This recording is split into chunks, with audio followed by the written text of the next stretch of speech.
Welcome back to my channel, my blog, articles, all of that. Welcome back to the conversation about happy, thriving, successfully neurodiverse adults.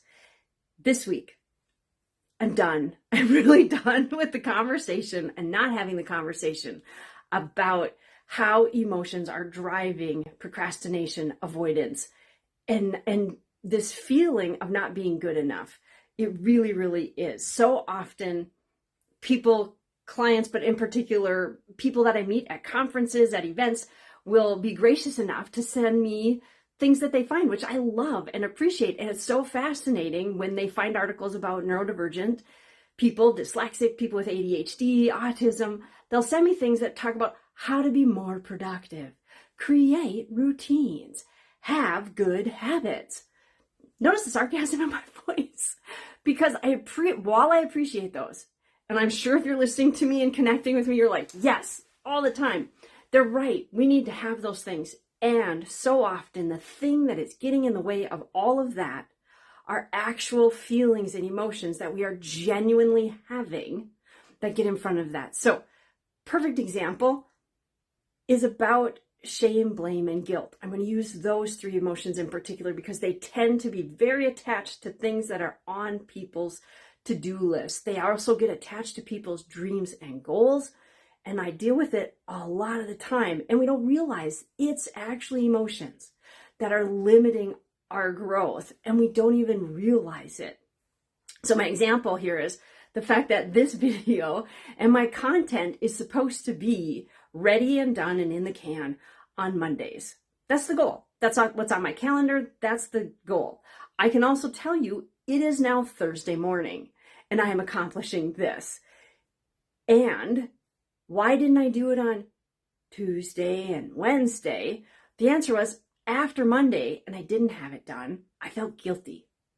And it was this, I knew it was on my list and I didn't get it done. And what I didn't do is then put it in my calendar for Tuesday. Nope. Tuesday was already kind of carved out. Lots of busy things, lots of clients, lots of this, that. It didn't get put in there. So I thought, I'll do it. And here's a favorite thing I hear. Once something gets into the feeling sections of our task list, I'll get to it tomorrow. I'll do it this weekend. Those are void places where things go to die, pretty much. So, Wednesday, did I put it on my calendar? No, it was on my list, but it didn't have a time in my calendar. So guess what? It didn't get done then either.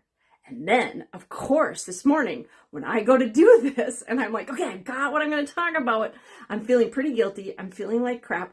It's really hard for me to come up with a topic and idea because guess what? All of those emotions and feelings are getting in the way of actually solving this problem, which the situation or the thing that I needed to solve was the fact that I need to make this great video for you guys and talk about something that neurodivergent people struggle with a lot and give some solutions to that.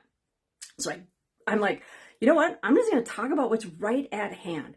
What I've actually seen from a lot of clients recently. It's this.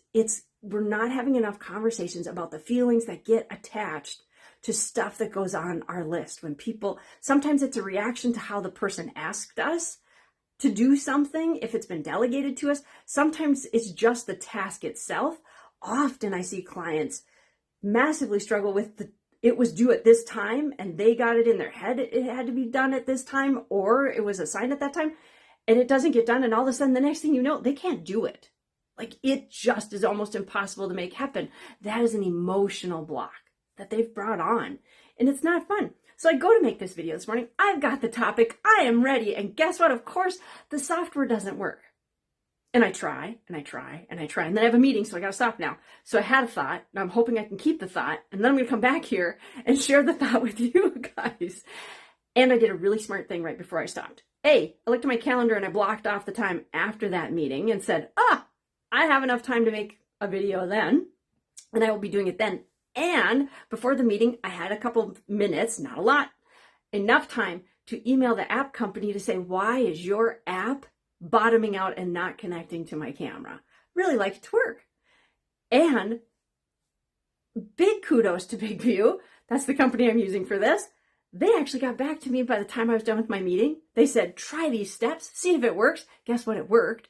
And here we are. and I'm solving the problem, and it's actually feeling really good sharing it with you.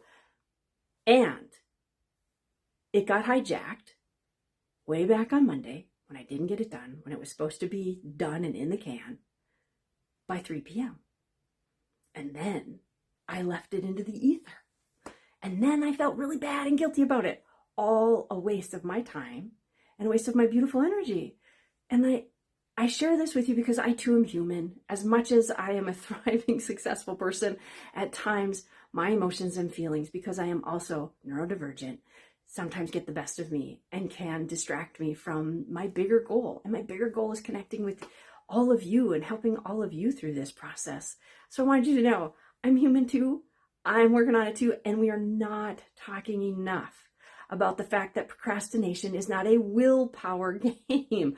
Procrastination often is very, very much associated with feelings and emotions. And those need to be connected and understood more importantly than getting the tasks done. We need to understand that and know how to work through that. That's the power of understanding yourself, understanding your neurodiversity, and getting some tasks off your list. It does feel really good. This is going to roll into some other great things. That's what happens. You get a few little ones done for me, and that rolls it into bigger things. I'm Georgina, international neurodiversity coach, dyslexic, ADHD, and a wide variety of other traits, human being, and a leader for the community that is neurodivergent and very different thinkers.